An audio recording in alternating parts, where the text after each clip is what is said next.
মা আমেনা সঙ্গে ছিল উম্মেন দাসী। উম্মে আইমেন দাসীকে বলল, হে উম্মে আইমেন দাসী, তুমি মোহাম্মদকে নিয়ে ওই সহ ময়দানে যাও যেখানে তার বাবা শুয়ে আছে।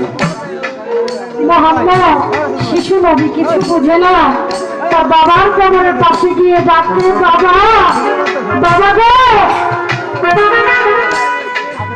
একটু বারের জন্য এসে আমাকে তুমি একটু আদর করো, আমাকে একটু জড়িয়ে ধরো।